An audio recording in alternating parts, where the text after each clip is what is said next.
Hello दोस्तों। और हम लोग आप लोगों के सामने देखा जाए तो आर्मेचर रेजिस्टेंस मतलब इसके पीछे पहले स्पीड कंट्रोल आप डीसी मोटर पढ़े थे, तो उसका ही पार्ट कुछ बाकी रह गया तो पढ़ाना है। तो अगर मेरी वीडियो अच्छी लग रही है, पढ़ाने का तरीका अच्छा लगे, तो वीडियो को लाइक और सब्सक्राइब जरूर कीजिए और बेल आइकन को ज़्यादा से ज़्यादा प्रेस कीजिए और अपने दोस्तों के साथ शेयर कीजिए। तो हम लोग इसी के साथ आगे चलते हैं। तो आज हम लोग देखेंगे आर्मेचर रेजिस्टेंस या आर्मेचर वोल्टेज कंट्रोल मेथड की बात करेंगे। तो इसमें देखा जाए तो पावर बढ़ाने से स्पीड बढ़ रहा है, टार्क कांस्टेंट है। पावर बढ़ाने से स्पीड बढ़ रहा है, टार्क कांस्टेंट है। तो ग्राफ कांस्टेंट टार्क और पावर बढ़ाने से स्पीड बढ़ रहा है, तो एक constant torque correct constant torque drive characteristic होगा। कहाँ कहीं कहीं यही पूछ लेता है, डाल लीजिए आप। तो ये चीज याद रखिएगा, कहीं आर्मेचर रेजिस्टेंस या आर्मेचर वोल्टेज कंट्रोल मेथड पूछा तो कांस्टेंट टार्क ड्राइव आंसर मारना है, कुछ नहीं, कांस्टेंट टार्क ड्राइव डाल लीजिए।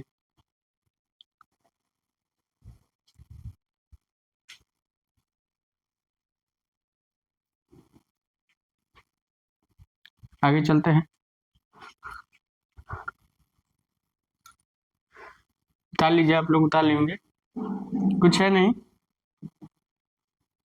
कुछ है नहीं।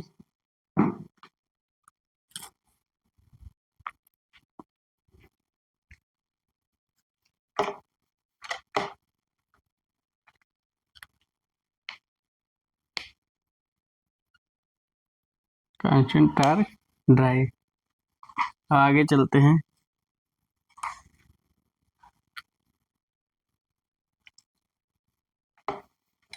आगे उतार लिए होंगे, तो आगे चलते हैं। Flux control method, flux control method. अगर हम लोग फ्लक्स कंट्रोल मेथड की बात करें तो P बराबर क्या होता है, EB आई है, IB की वैल्यू क्या होता है, K phi into omega I A और ओमेगा टी।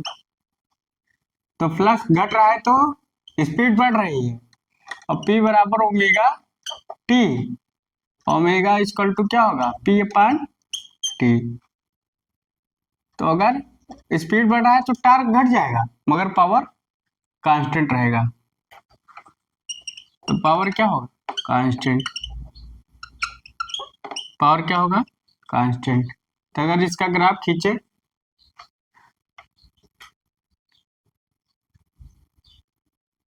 ये हो गया पावर, हो गया टार्क, हो गया स्पीड, ठीक। अब यहां से अगर ग्राफ खींचे तो इसका ग्राफ खींचे, ठीक।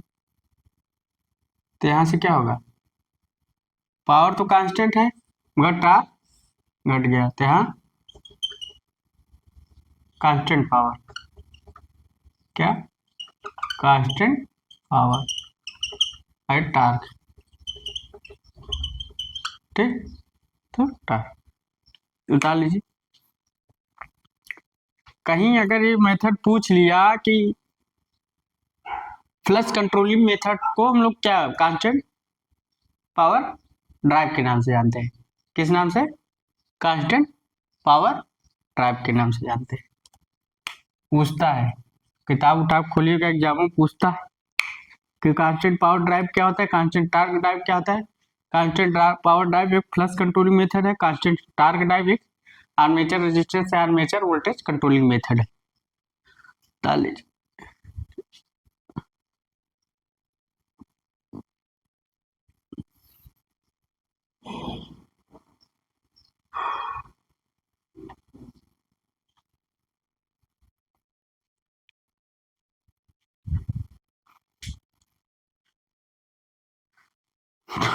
आप लोग को समझ में आ रहा है कि धीरे धीरे समझ में आ रहा है क्या हो रहा है। अब दोनों का ग्राफ देखें, क्या देखें, ग्राफ।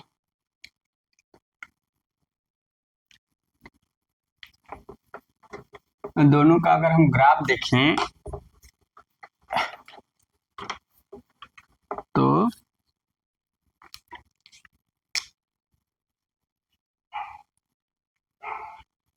यहाँ ये ग्राफ, बात किया जाए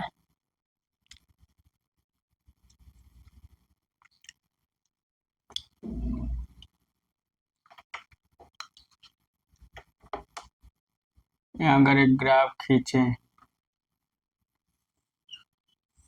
एक ग्राफ और यहाँ से ग्राफ खींचे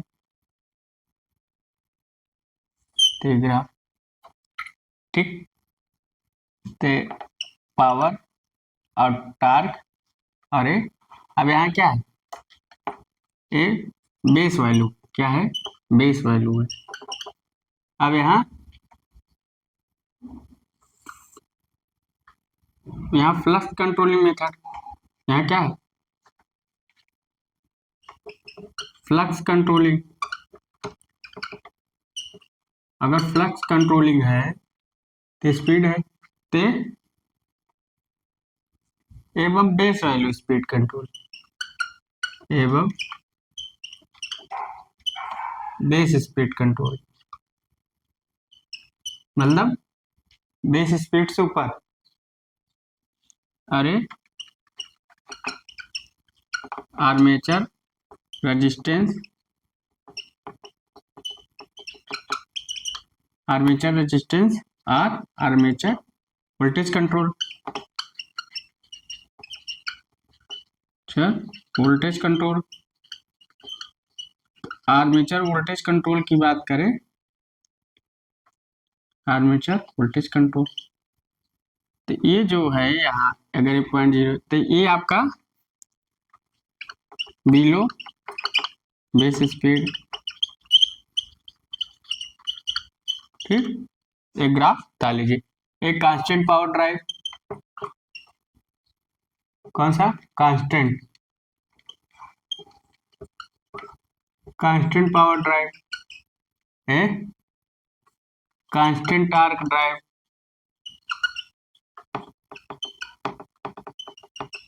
टार्क, ठीक। तो डाल लीजिए, ये आपका काम देगा, यहाँ से यहाँ तक, यहाँ से यहाँ तक, इसको ब्रैकेट में डाल लीजिए। ग्राफ आप लोगों के सामने है, तो ग्राफ बन गया। Constant power drive, flux controlling method, constant torque drive, armature resistance, armature voltage control method, डाल लीजिए।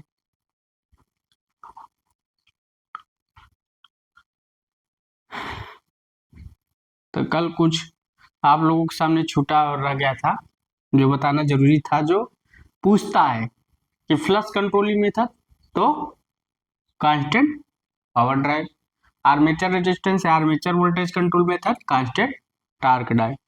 तो अगर फ्लक्स कंट्रोलिंग मेथड तो एबव द बेस स्पीड, क्योंकि फ्लक्स कम हो जाता है तो स्पीड बढ़ जाती है, इसमें स्पीड कम हो जाती है क्योंकि वोल्टेज ड्रॉप होता है।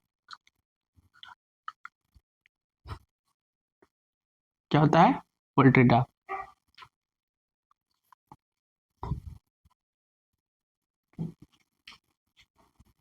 आर्मेचर रेजिस्टेंस या armature voltage control, base value है फ्लक्स कंट्रोल, ठीक, और एबव बेस स्पीड है below the base speed control. ये पावर है, ये टार्क है, लिखना चाहे लिख सकते हैं। अब इसको हम मिटाते हैं, ताले होंगे। अब हम न्यूमेरिकल पर चलते हैं। तो 10 मिनट का वीडियो इसका बाकी था, अब आगे चलते हैं। इसका न्यूमेरिकल आता है। न्यूमेरिकल कुछ भी हो, न्यूमेरिकल न्यूमेरिकल होता है। अच्छा न्यूमेरिकल है, कर रहा है एक 250 वोल्ट की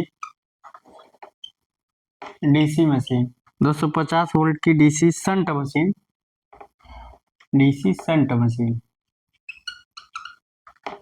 तो डीसी शंट मशीन की बात की है के आर्मेचर मशीन के आर्मेचर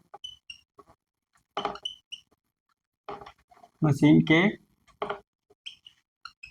आर्मेचर मशीन के आर्मेचर एवं फील्ड कुंडलियों के प्रतिरोध एवं फील्ड क्वाइल के प्रतिरोध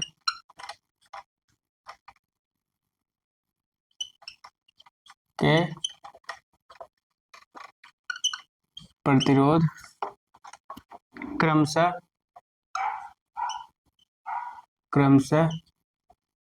0.1 ओम तथा 250 ओम तथा 250 ओम है। पूर्ण भार पर लिखा है, पूर्ण भार पर मशीन में विकसित मशीन में विकसित शक्ति मशीन में विकसित शक्ति नंबर 1 क्या पूछ रहा है, जब मशीन पूर्ण भार पर 41 एम्पीयर धारा प्रदायी स्रोत से प्राप्त करती है। लिखा है जब मशीन पूर्ण भार पर 41 एम्पीयर की धारा धारा 40 एम्पीयर की धारा प्रदायी स्रोत से प्राप्त करती है। प्रदायी स्रोत से प्राप्त करती है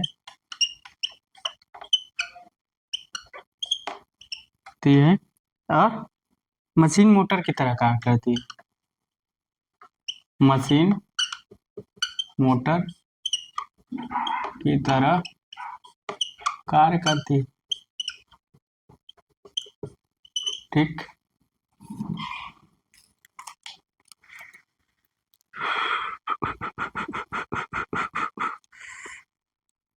तो क्या पूछ रहा है,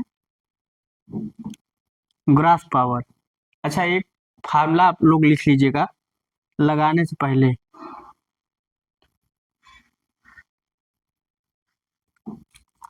फार्मूला लिख लीजिएगा कहीं अगर आपका पूछता है क्या है, नोट पॉइंट में करके लिख लीजिएगा। अगर आपका ग्रास पावर पूछता है, क्या पूछता है, ग्रास पावर या ड्राइविंग पावर, ड्राइविंग पावर तो क्या होता है, AEB I, ये नोट कर लीजिएगा। ये आपका फार्मूला हो गया, ध्यान में रहे, भूलना नहीं है, आप कोई चीज याद रखना है।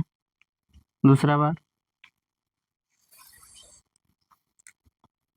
और क्या पूछता है, ड्राइविंग पावर, ड्राइविंग पावर और आउटपुट पावर।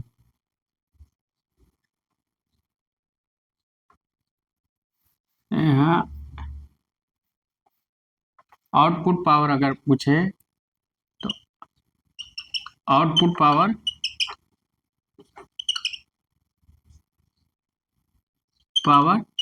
और ड्राइविंग पावर माइनस फ्रिक्शन इन विंडेज लॉसेस,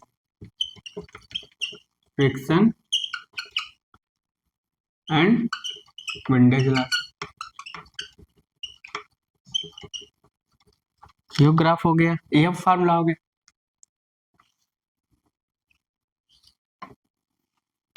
अगर नोट पॉइंट में करके लिख लीजिए, अगर है कब मशीन का आउटपुट पावर ना हो, क्या ना हो, मशीन का आउटपुट पावर क्या हो, जीरो हो, आउटपुट जीरो, तब क्या होगा, ड्राइविंग पावर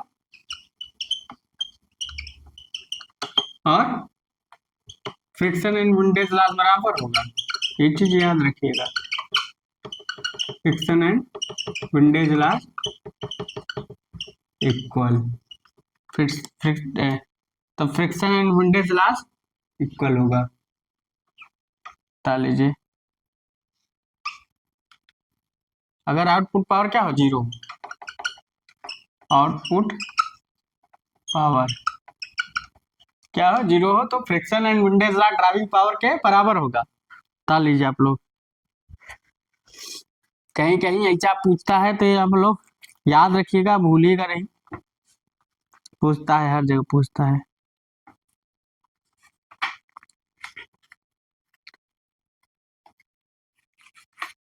बता लीजिए, तब हम आगे सवाल लगवाते हैं।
एक और नोट पॉइंट करके लिख लीजिए,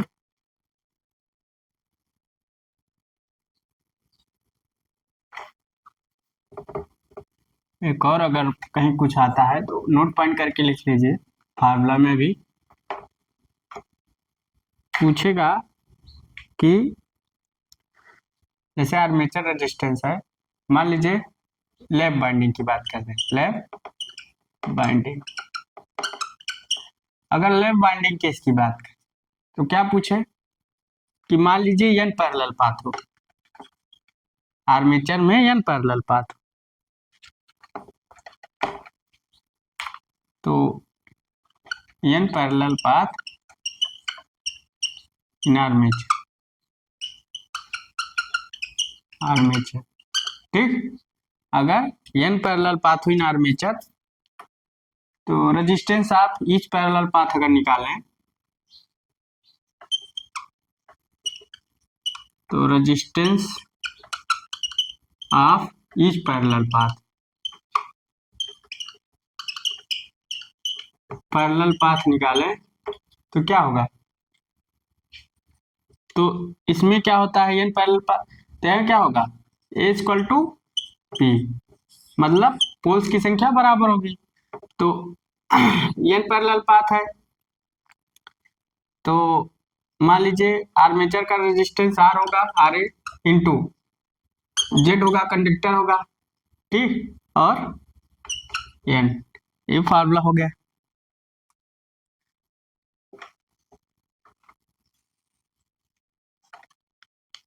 इसको उतार लीजिए, ये फार्मूला हो गया।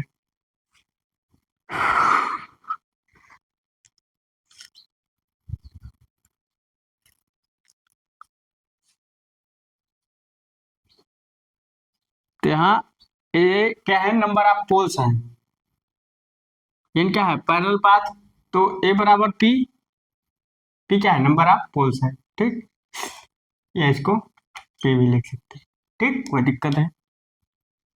अब आर्मेचर रेजिस्टेंस अगर निकाले तो आर्मेचर रेजिस्टेंस ट्रिक फार्मूला बता दे रहे हैं। आर्मेचर रेजिस्टेंस निकाले तो resistance of each parallel path, resistance of each parallel path, resistance of each parallel path बटे एन, बटे एन। एन क्या है नंबर ऑफ पोल या नंबर ऑफ पैरेलल पाथ, बता लीजिए।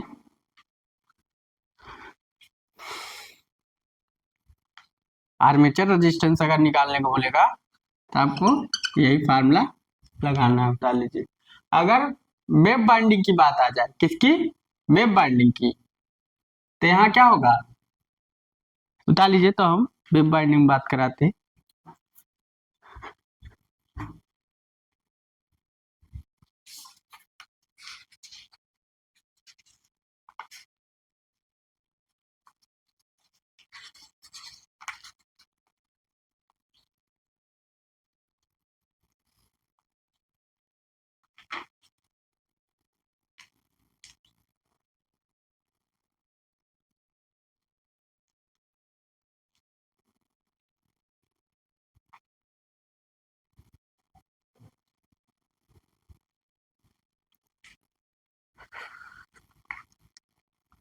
ताली होंगे। तो देखिए अब मान लीजिए वेब बाइंडिंग की बात आ जाती, कौन सी बाइंडिंग, वेब बाइंडिंग की, वेब बाइंडिंग की बात है, वेब बाइंडिंग, ठीक।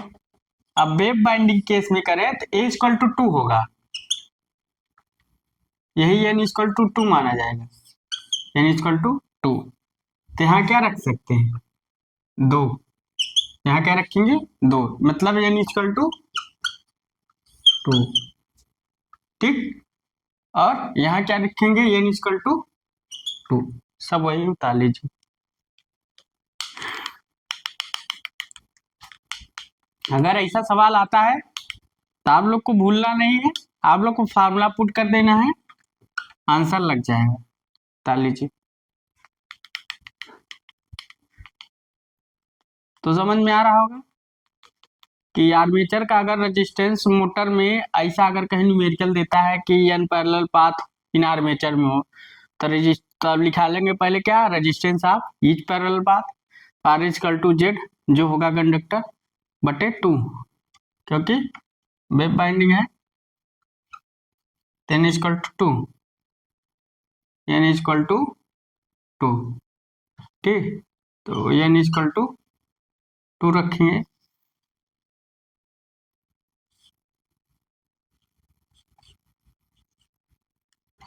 ठीक, एन इक्वल टू 2 डाल लीजिए, 10 इक्वल टू 2। अब इसको ताल लीजिए आप लोग।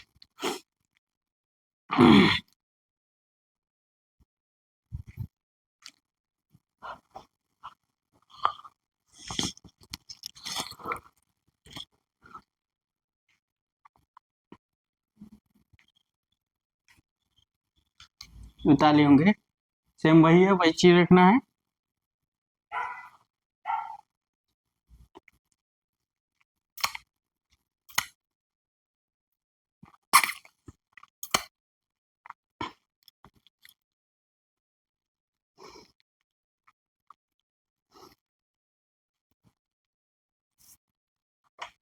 अब आगे चलते हैं, फार्मूले पे फार्मूला लग रहा है। अब कहीं अगर मान लीजिए शाफ्ट टार्क पूछ लिया, तो आर्मेचर टार्क और लास्ट टार्क, ये चीज याद रखिए। और सब फार्मूले हमने लिखाए हैं कि कितना क्या डाल लीजिए। तो shaft torque armature torque minus last torque, क्योंकि शाफ्ट टार्क क्या होता है, आर्मेचर टार्क और लास्ट टार्क का डिफरेंस होता है। क्योंकि शाफ्ट जब आर्मेचर से शाफ्ट में पावर ट्रांसफर करते हैं तो कुछ लॉसेस होता है, फ्रिक्शन एंड ब्रिजल लॉसेस, तो डाल लेना। ये जो आपका होता है friction and windage losses, last torque वजह से होता है, friction and windage loss, friction and windage loss डाल लीजिए, डाल लीजिए आप लोग। तो कौन सा लॉस है, फ्रिक्शन एंड विंडेज लॉस।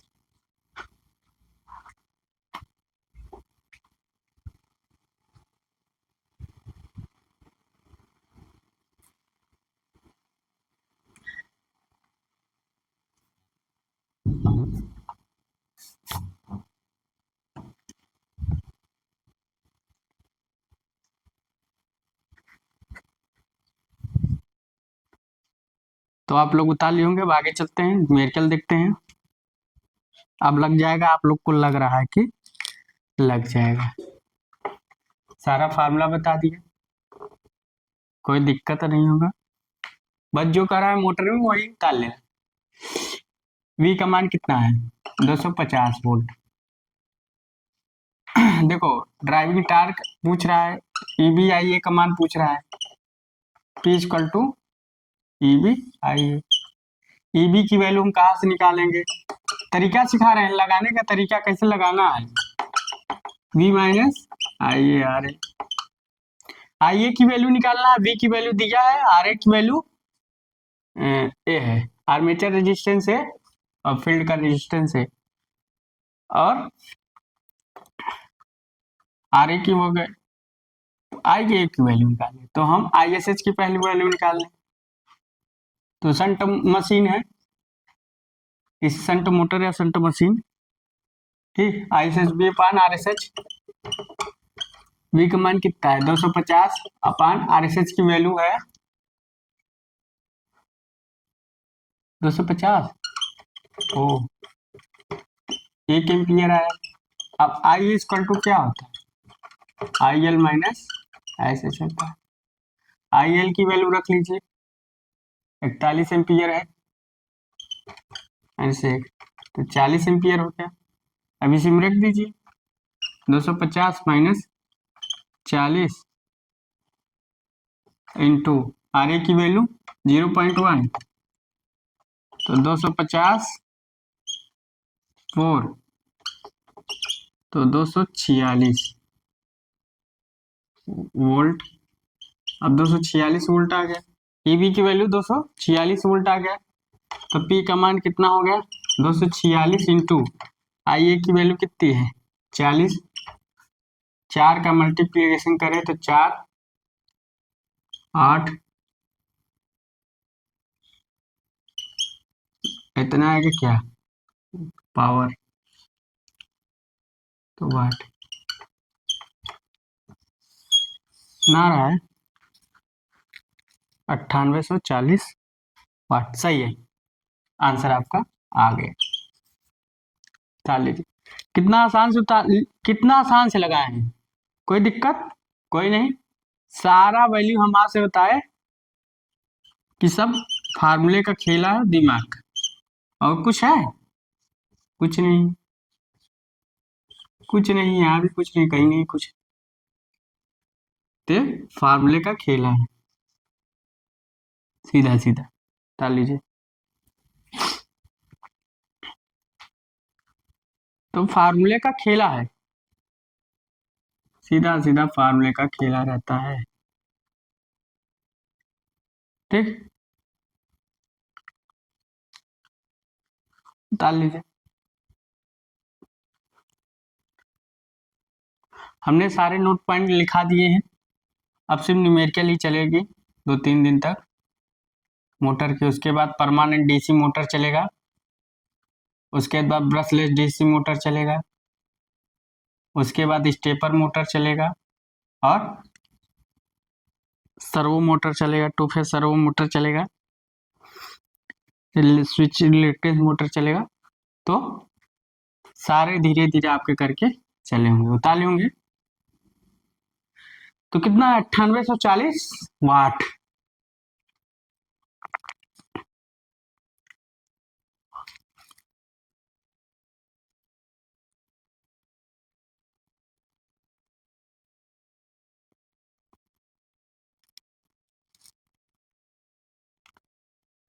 डालूंगा तो 9840 वाट आ रहा है। कुछ के आराम से लगा लिए, कोई मतलब बताओ कुछ करना पड़ा? कुछ नहीं। तो ग्रास पावर आपका हो गया, तो ग्रास पावर, तो ग्रास पावर कितना है? P बराबर EB आई ए या ड्राइविंग टार्क। तो आउटपुट पावर क्या होगा? Driving power minus friction and resistance losses. इस चीज को याद रखिएगा, पूछेगा। साल हो गया। अब हम लोग आगे चलते हैं, इसी को लगाते हैं। अगर कहे जब मशीन पूर्ण भार 41 में, जब मशीन जनरेटर की तरह, किसकी तरह?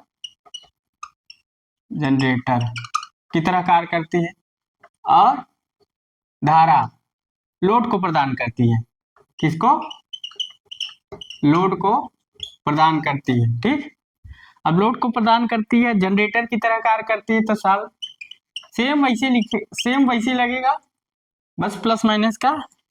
तो ड्राइविंग टार्क हम लोग EB आई ए जानते हैं, डेवलप पावर।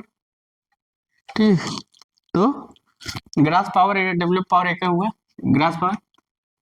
तो EB इक्वल टू क्या होता है? I A R A. EB equal to क्या होता है? तो हम लोग EB इक्वल टू क्या निकाल लें? P minus I A R A. S H अगर निकालो तो B upon R S H कितना निकला था? 1 एम्पियर निकला था। इसमें भी कुछ नहीं, 1 एम्पियर है। और S H B upon R S H हो गया। तो आइए हम लोग निकालते हैं I L minus S H. अब यहाँ प्लस हो जाएगा क्योंकि जनरेटर का केस है। तो यहाँ 41 लोड करेंगे, 41 प्लस 1 42 हो गया। सिर्फ प्लस करना है। अब इसमें रखते हैं, यहाँ जनरेटर का केस है तो यहाँ EG होगा। क्या होगा? EG। यहाँ क्या होगा? EG। और यहाँ क्या होगा? प्लस। जनरेटर के केस में क्या होगा? प्लस होगा। तो EG की वैल्यू निकाल लो, 250 प्लस IA की वैल्यू 42 इंटू रेजिस्टेंस RA की वैल्यू 0.1। तो 250 प्लस 42.1 का 100 10 4.2, तो 254.2 EG की वैल्यू आ गया। EG की वैल्यू इतनी आ रही 254.2। अब पावर P, ग्रास पावर की अगर हम वैल्यू निकालें, ग्रास पावर किसकी? Grass power. तो P इक्वल टू EG आई। तो P इक्वल टू क्या होगा? EG की वैल्यू क्या होगी? 254.2 इंटू IA की वैल्यू कितनी है? 42। तो 42 का अगर मल्टीप्लिकेशन करें 254.2, सीधा मल्टीप्लिकेशन आंसर रख देते हैं, करिएगा आप लोग। 10,676.4, 10,676.4, यही आंसर शायद आया है। 10,676.4 वाट, ये आंसर आ गया। तो कितना आसानी से लगा है, बहुत हल्दीबाजी करके नहीं लगा, बहुत आसानी से देखिए लगा दिए। फार्मूला रखते गए, प्लस माइनस के ध्यान रखते गए और आराम से आंसर आ गया। तो आप लोग को अगर मेरी वीडियो अच्छी लग रही हो तो एक बार लाइक और सब्सक्राइब जरूर कर दीजिएगा। अपने दोस्तों के साथ वीडियो शेयर कीजिए, क्योंकि आप लोगों के लिए मैं मेहनत करके वीडियो बना रहा हूँ, जिससे आपका फ्यूचर इन ग्रोथ हो सके। So thanks guys.